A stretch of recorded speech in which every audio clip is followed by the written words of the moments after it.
Nothing But Blackened Teeth was my introduction to Cassandra Khaw's writing. Their writing was interesting, but in the end I found it pretty lackluster. This is an extremely short book, and I was able to read it in, honestly, just a couple of hours. It clocks in at 124 pages in trade paperback, and that is approximately 22,000 words. And unfortunately, its length, how short it is one of the few things that this book does have going for it. I don't think I would have been able to have gotten through this if this was more a traditional length novel. There are only two things that really go for this book. First of all, the title is absolutely fantastic. Nothing But Blackened Teeth.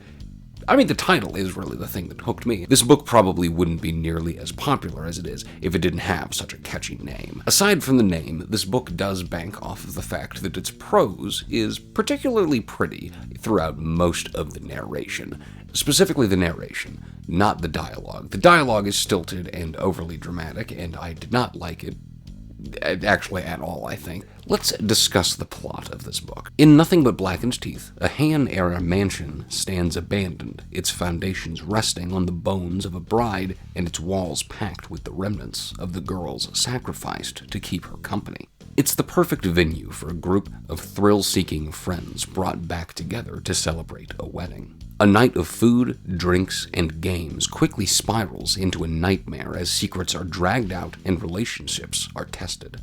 But the house has secrets too. Lurking in the shadows is a ghost bride with a black smile and a hungry heart, and she gets lonely down there in the dirt. Masterfully turning the classic haunted house story on its head, Nothing But Blackened Teeth is a sharp and devastating exploration of grief, the parasitic nature of relationships, and the consequences of our actions.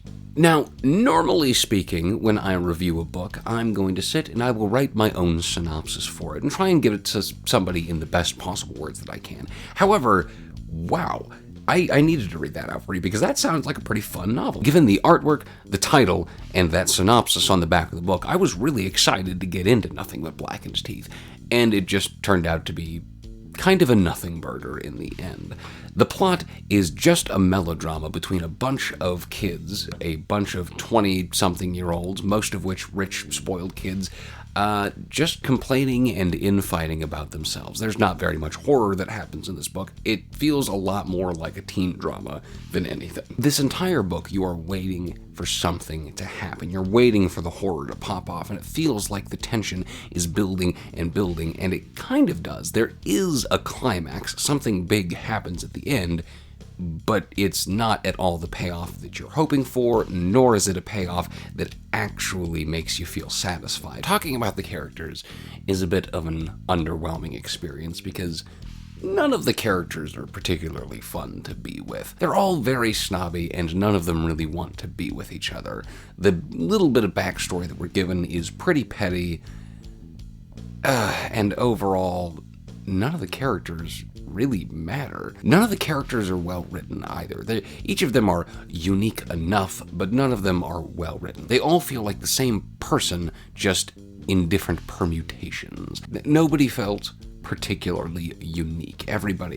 Any character could have been any other character, and it really wouldn't have mattered too much. You could have swapped the roles, and nothing would have drastically changed in this book. The narrator of the story is a woman named Kat, and unfortunately, she doesn't really need to be there. She doesn't have any actual bearing on the story. She just kind of watches what happens and is there to relay the story to us. She is effectively the kind of narrator that you get in, like, The Great Gatsby, where Nick is telling the story, but it's actually about Gatsby. The problem is, that worked in The Great Gatsby, and it didn't work here because Kat is just kind of a completely unlikable character.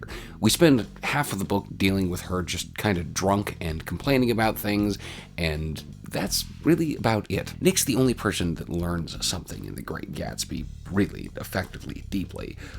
But Kat doesn't really learn anything here. At the end of this story, she's just the same person that she was at the beginning. Everybody was the same person they were at the beginning, except for the one character that dies, but we'll get to that in a little bit. Talia and FaZe are the two characters that are honestly the most important to the story. These two characters are going to go get married, and their marriage is going to happen in this haunted mansion. Why?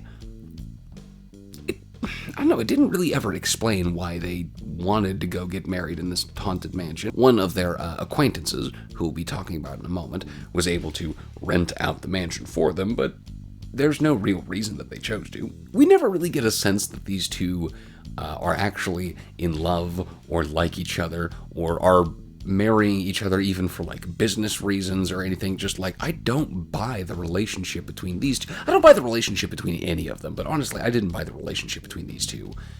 Like at all, honestly. There is technically a history between Talia, Faze, and Kat, but it really doesn't affect the plot whatsoever, so I'm just gonna not even bother really talking about it. Philip is the third character that actually has bearing on the plot. He's the guy that has enough money to be able to rent the mansion, to be able to get everybody out here. He's the only character that does actually particularly stand out, because he's kind of a nice guy. He's the only one that the book ever singles out as doing just generally nice things and never really being a dick. Everyone else is a dick at some point or another, whereas Philip is like, okay, and we don't really ever get a reason as to why. Maybe he's just a nice, okay guy, but it's just a bit odd that he's nice and everyone else, Talia, Kat, Faze, and the last person we'll discuss in a moment, everybody's just a dick except for him. And then there's Lim. Lim is, from what I can gather, another rich kid who is just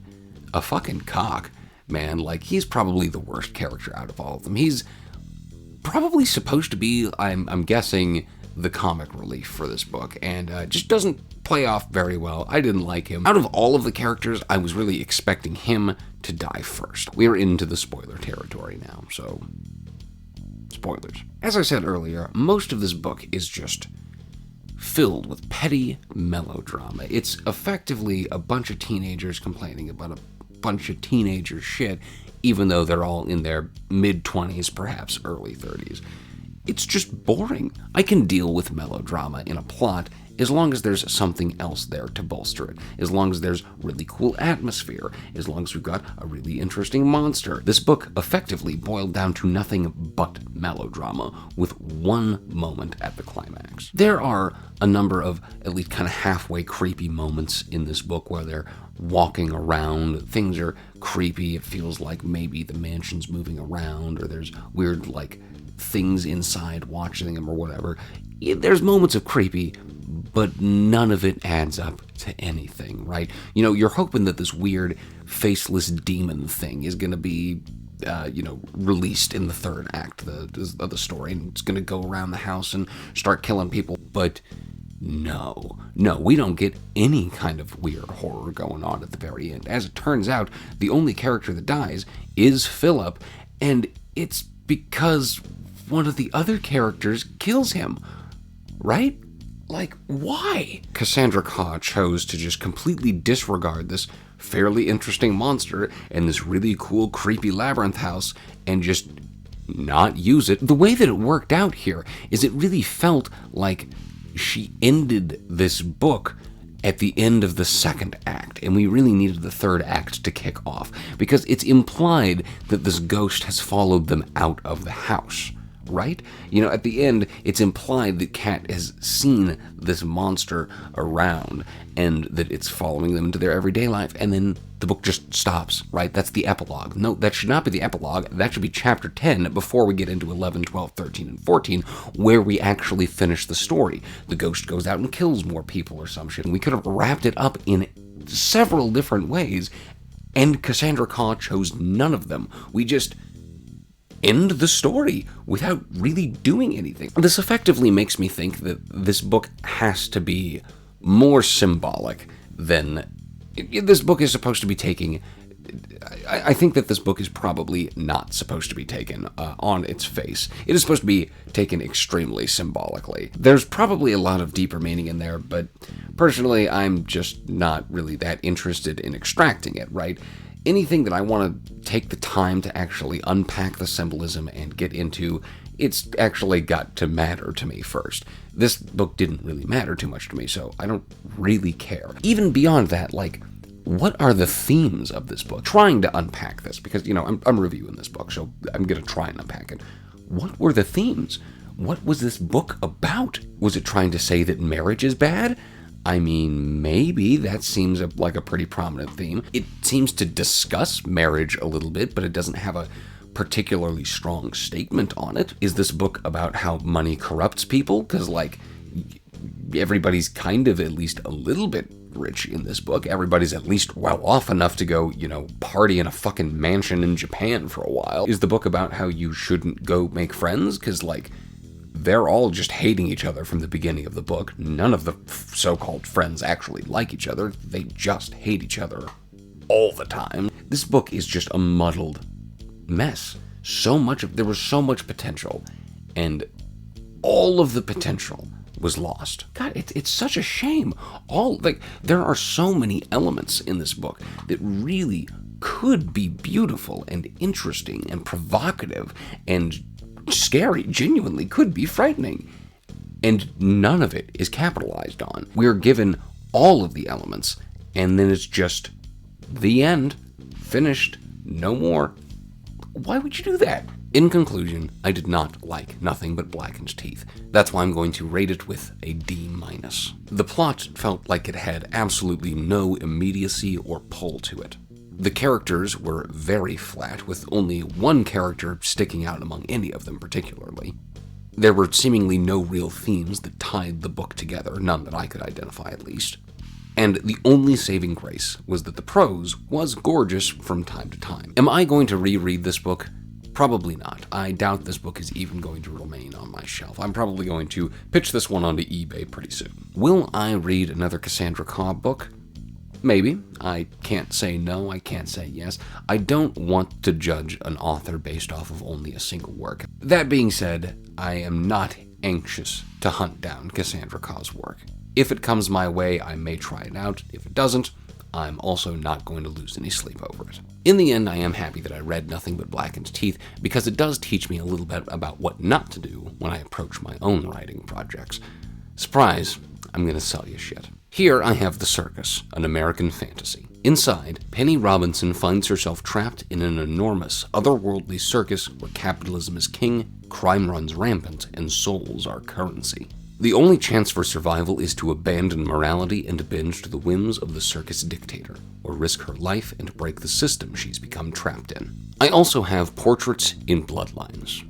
Portraits in Bloodlines is 23 short stories in the horror, slipstream, fantasy, and science fiction genres. There is a little bit of everything for everyone in Portraits in Bloodlines.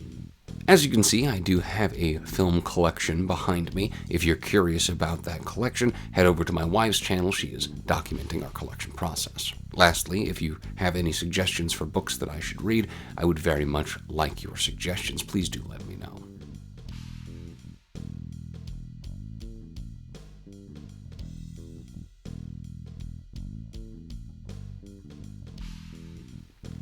And oh, god damn it, whoops.